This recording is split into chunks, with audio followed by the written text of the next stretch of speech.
Chapter 46. Unlimited Credit.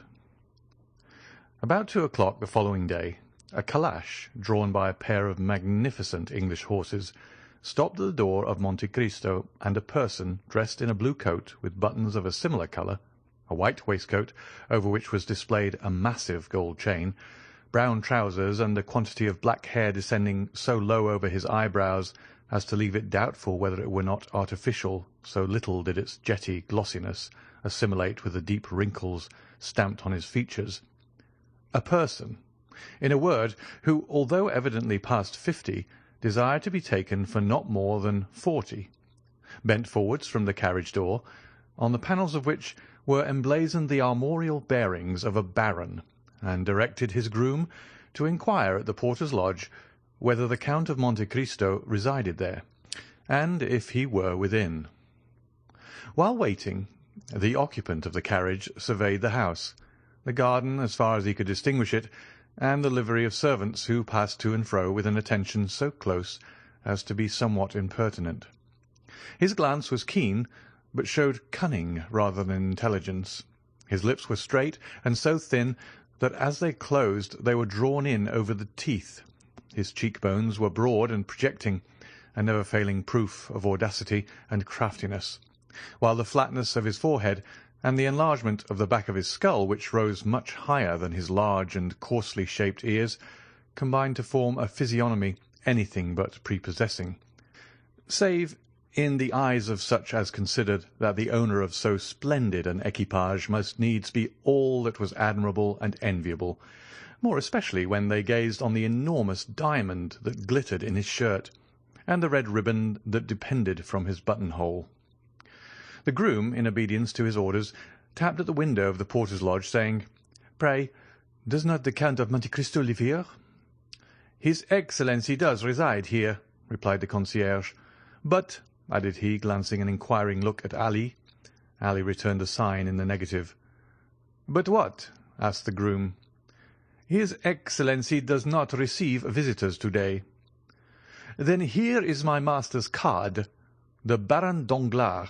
You will take it to the Count and say that, although in haste to attend the chamber, my master came out of his way to have the honour of calling upon him." "I never speak to his Excellency," replied the concierge. "The valet de chambre will carry your message." The groom returned to the carriage. "Well?" asked Danglars. The man, somewhat crestfallen by the rebuke he had received, repeated what the concierge had said. "Bless me," murmured Baron Danglars.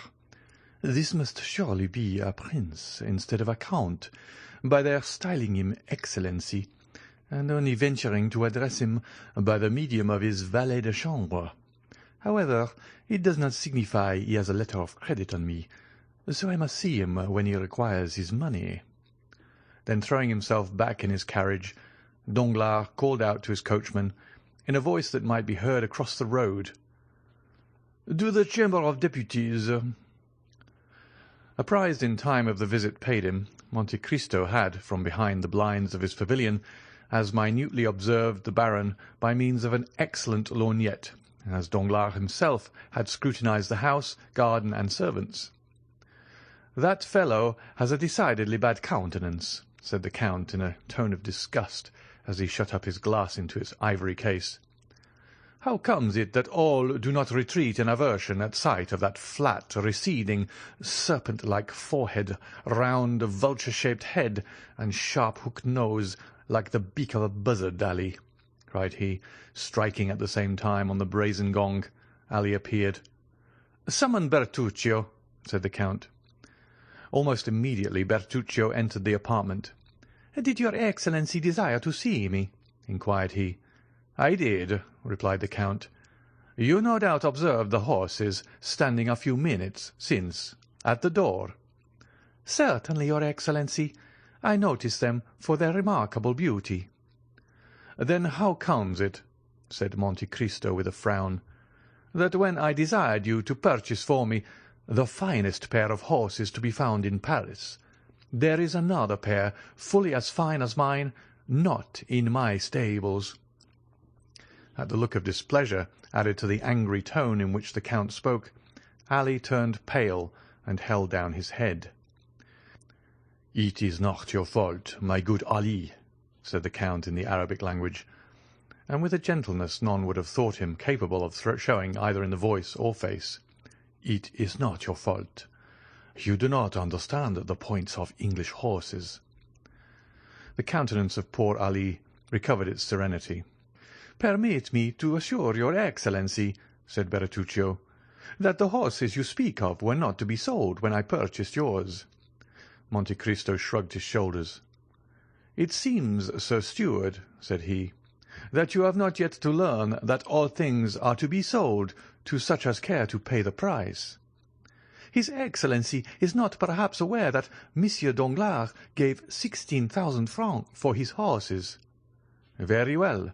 Then offer him double that sum. A banker never loses an opportunity of doubling his capital." "Is your Excellency really in earnest?" inquired the steward. Monte Cristo regarded the person who durst presume to doubt his words with a look of one equally surprised and displeased. "I have to pay a visit this evening," replied he. "I desire that these horses, with completely new harness, may be at the door with my carriage."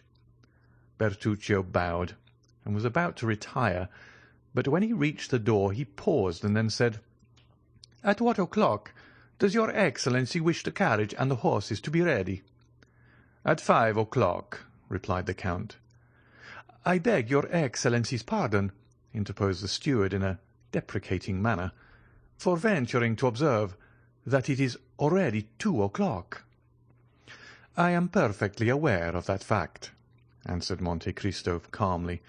Then turning towards Ali, he said, "Let all the horses in my stables be led before the windows of your young lady, that she may select those she prefers for her carriage.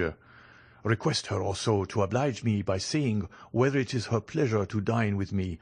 If so, let dinner be served in her apartment.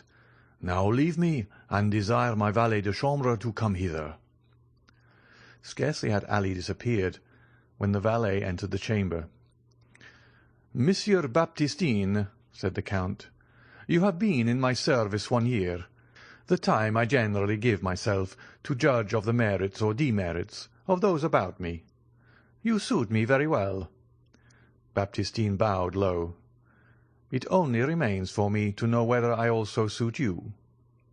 "Oh, your Excellency!" exclaimed Baptistine eagerly. "Listen, if you please, till I have finished speaking," replied Monte Cristo. "You receive a 1,500 francs per annum for your services here, more than many a brave subaltern who continually risks his life for his country obtains. You live in a manner far superior to many clerks who work 10 times harder than you do for their money. Then, though yourself a servant, you have other servants to wait upon you, take care of your clothes, and see that your linen is duly prepared for you. Again, you make a profit upon each article you purchase for my toilet, amounting in the course of a year to a sum equalling your wages." "Nay, indeed, your Excellency." "I am not condemning you for this, Monsieur Baptistine, but let your profits end here. It would be long, indeed, ere you would find so lucrative a post as that you have now the good fortune to fill. I neither ill-use nor ill-treat my servants by word or action. An error I readily forgive, but wilful negligence or forgetfulness, never. My commands are ordinarily short, clear, and precise, and I would rather be obliged to repeat my words twice or even 3 times than they should be misunderstood. I am rich enough to know whatever I desire to know, and I can promise you I am not wanting in curiosity. If, then, I should learn that you had taken upon yourself to speak of me to anyone favourably or unfavourably, to comment on my actions or watch my conduct, that very instant you would quit my service. You may now retire. I never caution my servants a second time. Remember that." Baptistine bowed and was proceeding toward the door. "I forgot to mention to you," said the Count, "that I lay yearly aside a certain sum for each servant in my establishment. Those who I am compelled to dismiss lose, as a matter of course, all participation in this money, while their portion goes to the fund accumulating for those domestics who remain with me, and among whom it will be divided at my death. You have been in my service a year. Your fund has already begun to accumulate. Let it continue to do so." This address, delivered in the presence of Ali, who, not understanding one word of the language in which it was spoken, stood wholly unmoved, produced an effect on Monsieur Baptistine only to be conceived by such as have occasion to study the character and disposition of French domestics. "I assure your Excellency," said he, "that at least it shall be my study to merit your approbation in all things, and I will take Monsieur Ali as my model." "By no means," replied the Count in the most frigid tones. "Ali has many faults mixed with most excellent qualities. He cannot possibly serve you as a pattern for your conduct, not being as you are a paid servant, but a mere slave, a dog, who, should he fail in his duty toward me, I should not discharge from my service, but kill." Baptistine opened his eyes with astonishment. "You seem incredulous," said Monte Cristo, who repeated to Ali in the Arabic language what he had just been saying to Baptistine in French. The Nubian smiled assentingly to his master's words, then kneeling on one knee respectfully kissed the hand of the Count. This corroboration of the lesson he had just received put the finishing stroke to the wonder and stupefaction of Monsieur Baptistine. The Count then motioned the valet de chambre to retire, and to Ali to follow to his study, where they conversed long and earnestly together. As the hand of the clock pointed to 5, the Count struck thrice upon his gong. When Ali was wanted 1 stroke was given, 2 summoned Baptistine, and 3 Bertuccio. The steward entered. "My horses?" said Monte Cristo. "They are at the door, harnessed to the carriage, as your Excellency desired. Does your Excellency wish me to accompany him?" "No, the coachman, Ali, and Baptistine will go." The Count descended to the door of his mansion, and beheld his carriage drawn by the very pair of horses he had so much admired in the morning as the property of Danglars. As he passed them he said, "They are extremely handsome, certainly, and you have done well to purchase them, although you were somewhat remiss not to have procured them sooner." "Indeed, your Excellency, I had very considerable difficulty in obtaining them, and as it is they have cost an enormous price." "Does the sum you gave for them make the animals less beautiful?" inquired the Count, shrugging his shoulders.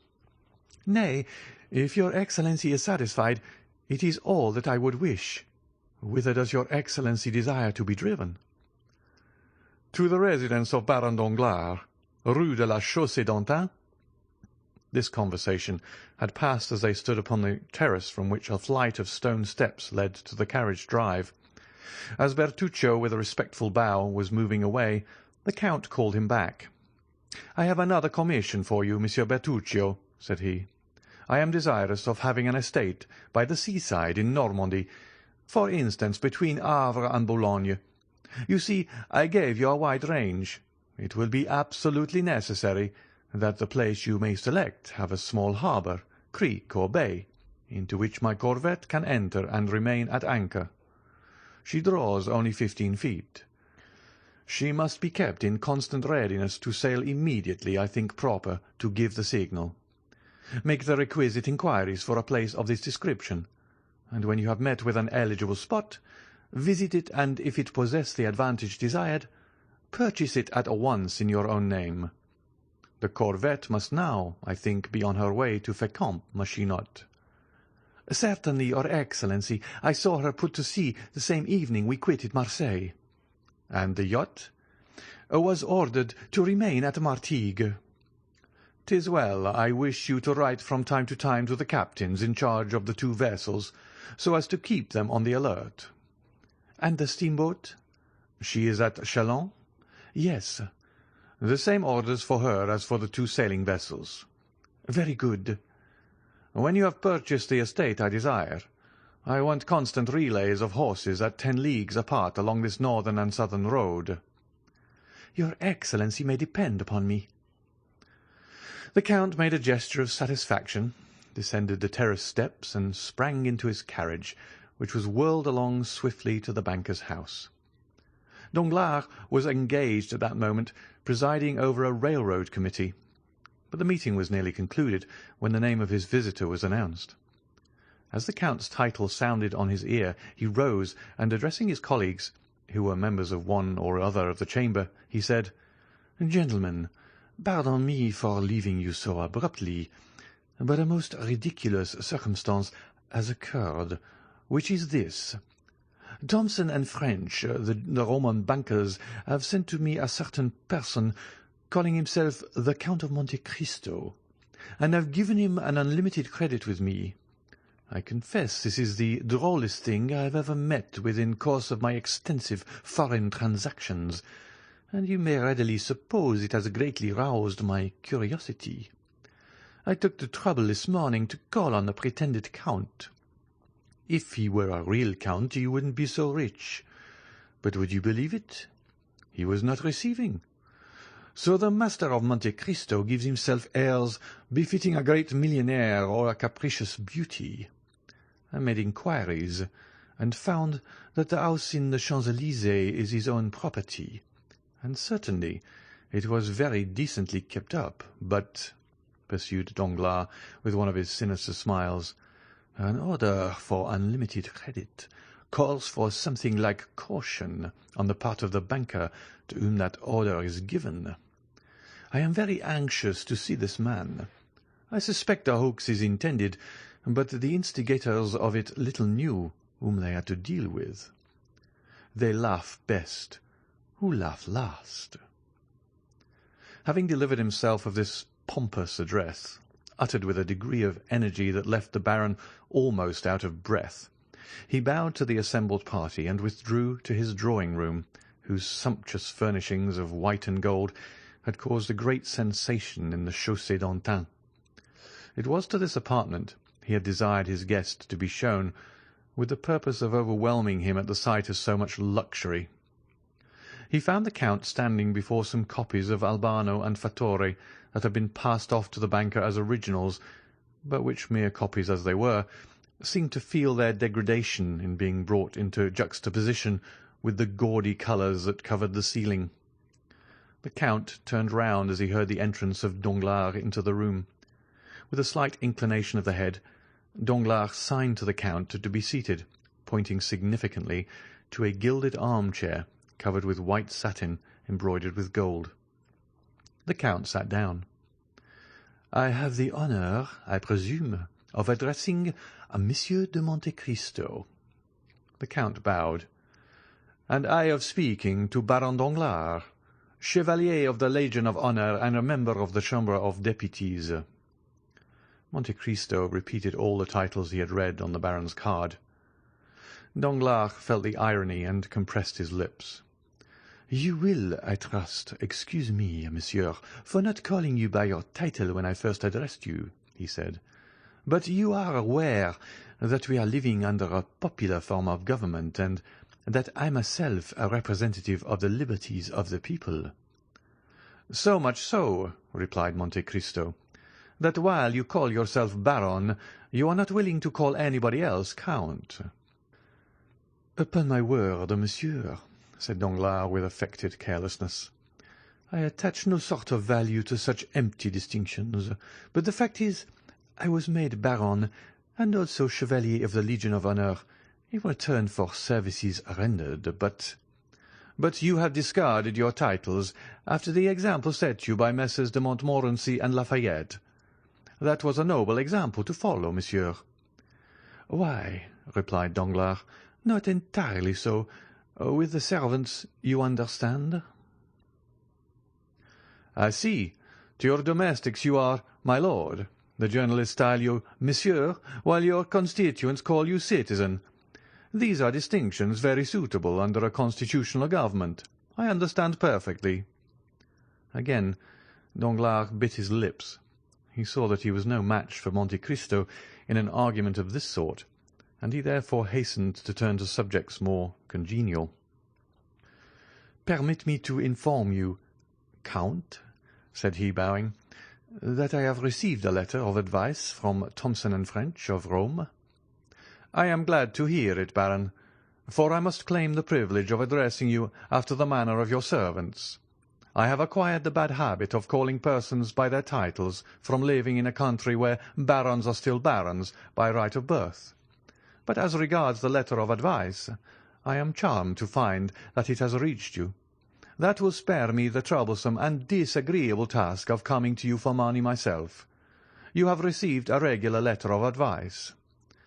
"Yes," said Danglars, "but I confess I didn't quite comprehend its meaning." "Indeed." "And for that reason I did myself the honour of calling upon you in order to beg for an explanation." "Go on, monsieur. Here I am, ready to give you any explanation you desire." "Why," said Danglars, "in the letter, I believe I have it about me." Here he felt in his breast-pocket. "Yes, here it is. Well, this letter gives the Count of Monte Cristo unlimited credit on our house." "Well, Baron, what is there difficult to understand about that?" "Merely the term unlimited. Nothing else, certainly." "Is not that word known in France? The people who wrote are Anglo-Germans, you know." "Oh, as for the composition of the letter, there is nothing to be said. But as regards the competency of the document, I certainly have doubts." "Is it possible," asked the Count, assuming all air and tone of the utmost simplicity and candour, "is it possible that Thomson and French are not looked upon as safe and solvent bankers? Pray, tell me what you think, Baron, for I feel uneasy. I can assure you, having some considerable property in their hands." "Thomson and French are perfectly solvent," replied Danglars, with an almost mocking smile. "But the word unlimited in financial affairs is so extremely vague." "Is, in fact, unlimited," said Monte Cristo. "Precisely what I was about to say," cried Danglars. "Now what is vague is doubtful, and it was a wise man who said, 'When in doubt, keep out.'" "Meaning to say," rejoined Monte Cristo, "that however Thomson and French may be inclined to commit acts of imprudence and folly, the Baron Danglars is not disposed to follow their example." "Not at all." "Plainly enough, Messrs. Thomson and French set no bounds to their engagements, while those of Monsieur Danglars have their limits. He is a wise man according to his own showing." "Monsieur," replied the banker, drawing himself up with a haughty air, "the extent of my resources has never yet been questioned." "It seems, then, reserved for me," said Monte Cristo coldly, "to be the first to do so." "By what right, sir?" "By right of the objections you have raised and the explanations you have demanded, which certainly must have some motive." Once more Danglars bit his lips. It was the second time he had been worsted, and this time on his own ground. His forced politeness sat awkwardly upon him and approached almost to impertinence. Monte Cristo, on the contrary, preserved a graceful suavity of demeanour, aided by a certain degree of simplicity he could assume at pleasure, and thus possessed the advantage. "Well, sir," resumed Danglars, after a brief silence, "I will endeavour to make myself understood by requesting you to inform me for what sum you propose to draw upon me." "Why, truly," replied Monte Cristo, determined not to lose an inch of the ground he had gained, "my reason for desiring an unlimited credit was precisely because I did not know how much money I might need." The banker thought the time had come for him to take the upper hand, so throwing himself back in his armchair, he said with an arrogant and purse-proud air, "Let me beg of you not to hesitate in naming your wishes. You will then be convinced that the resources of the house of Danglars, however limited, are still equal to meeting the largest demands, and were you even to require 1,000,000— "I beg your pardon," interposed Monte Cristo. "I said 1,000,000, replied Danglars, with the confidence of ignorance. "But could I do with 1,000,000?" retorted the Count. "My dear sir, if a trifle like that would suffice me, I should never have given myself the trouble of opening an account. 1,000,000? Excuse my smiling when you speak of a sum I am in the habit of carrying in my pocket-book or dressing-case." And with these words Monte Cristo took from his pocket a small case containing his visiting cards, and drew forth 2 orders on the treasury for 500,000 francs each, payable at sight to the bearer. A man like Danglars was wholly inaccessible to any gentler method of correction.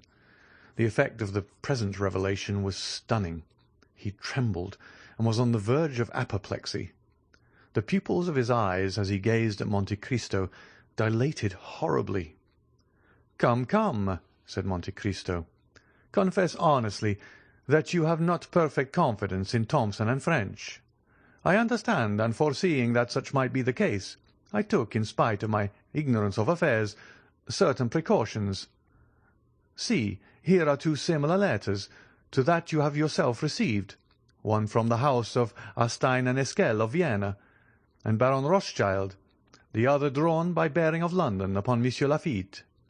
Now, sir, you have but to say the word, and I will spare you all uneasiness by presenting my letter of credit to one or other of these 2 firms." The blow had struck home, and Danglars was entirely vanquished. With a trembling hand he took the 2 letters from the Count, who held them carelessly between finger and thumb, and proceeded to scrutinize the signatures with a minuteness that the Count might have regarded as insulting, had it not suited his present purpose to mislead the banker.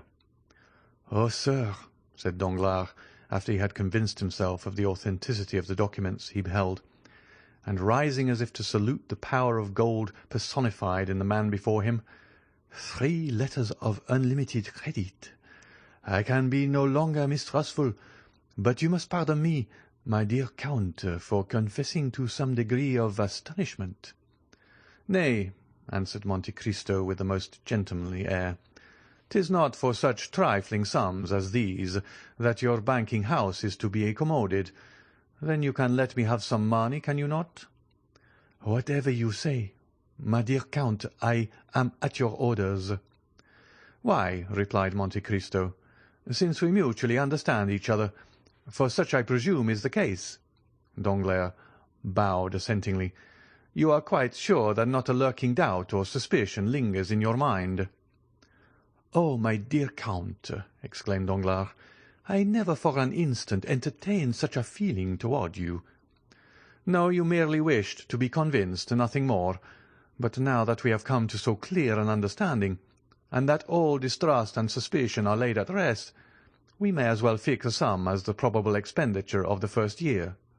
Suppose we say 6,000,000 to—" "6,000,000?" gasped Danglars. "So be it." "Then if I should require more," continued Monte Cristo in a careless manner, "why, of course, I should draw upon you, but my present intention is not to remain in France more than a year, and during that period I scarcely think I shall exceed the sum I mentioned. However, we shall see. Be kind enough, then, to send me 500,000 francs tomorrow. I shall be at home till midday, or if not I will leave a receipt with my steward." "The money you desire shall be at your house by 10 o'clock tomorrow morning, my dear Count," replied Danglars. "How would you like to have it, in gold, silver, or note?" "Half in gold and the other half in banknotes, if you please," said the Count, rising from his seat.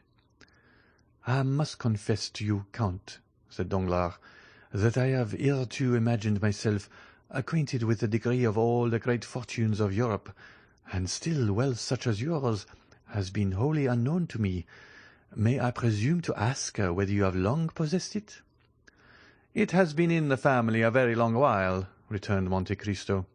"A sort of treasure expressly forbidden to be touched for a certain period of years, during which the accumulated interest has doubled the capital.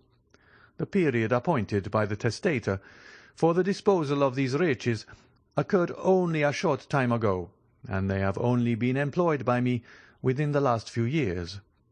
Your ignorance on the subject, therefore, is easily accounted for. However, you will be better informed as to me and my possessions ere long."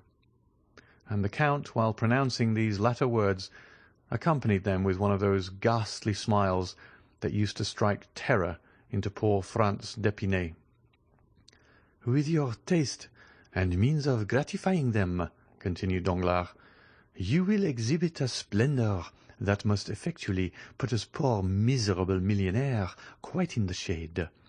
If I mistake you not an admirer of paintings, at least I judged you so from the attention you appeared to be bestowing on mine when I entered the room. If you will permit me, I shall be happy to show you my picture gallery, composed entirely of works by the ancient masters, warranted as such. Not a modern picture among them. I cannot endure the modern school of painting." "You are perfectly right in objecting to them, for this one great fault, that they have not yet had time to become old." "Or will you allow me to show you several fine statues by Thorwaldsen, Bortoloni, and Canova, all foreign artists, for, as you may perceive, I think but very indifferently of our French sculptors." "You have a right to be unjust to them, monsieur. They are your compatriots." "But all this may come later, when we shall be better known to each other. For the present I will confine myself, if perfectly agreeable to you, to introducing you to the Baroness Danglars. Excuse my impatience, my dear Count, but a client like you is almost like a member of the family." Monte Cristo bowed, in sign that he accepted the proffered honour. Danglars rang, and was answered by a servant in a showy livery. "Is the Baroness at home?" inquired Danglars. "Yes, my lord," answered the man. "And alone?" "No, my lord. Madame has visitors." "Have you any objection to meet any persons who may be with Madame, or do you desire to preserve a strict incognito?" "No, indeed," replied Monte Cristo with a smile. "I do not arrogate to myself the right of so doing." "And who is with Madame, Monsieur d'Aubray?" inquired Danglars, with an air of indulgence and good nature that made Monte Cristo smile, acquainted as he was with the secrets of the banker's domestic life. "Yes, my lord," replied the servant. "Monsieur d'Aubray is with Madame—" Danglars nodded his head, then turning to Monte Cristo said, "Monsieur Lucien d'Aubray is an old friend of mine, and private secretary to the Minister of the Interior. As for my wife, I must tell you, she lowered herself by marrying me, for she belongs to one of the most ancient families in France. Her maiden name was de Servières, and her first husband was Colonel the Marquis of Narbonne." "I have not the honour of knowing Madame Danglars, but I have already met Monsieur Lucien d'Aubray." "Ah, indeed," said Danglars. "And where was that?" "At the house of Monsieur de Morcerf." "Aha! You are acquainted with the young Viscount, are you?" "We were together a good deal during the Carnival at Rome." "True, true," cried Danglars. "Let me see. Have I not heard talk of some strange adventure with bandits or thieves hid in ruins, and of his having had a miraculous escape? I forget how, but I know he used to amuse my wife and daughter by telling them about it after his return from Italy." "Her ladyship is waiting to receive you, gentlemen," said the servant, who had gone to inquire the pleasure of his mistress. "With your permission," said Danglars, bowing, "I will precede you to show you the way." "By all means," replied Monte Cristo. "I follow you."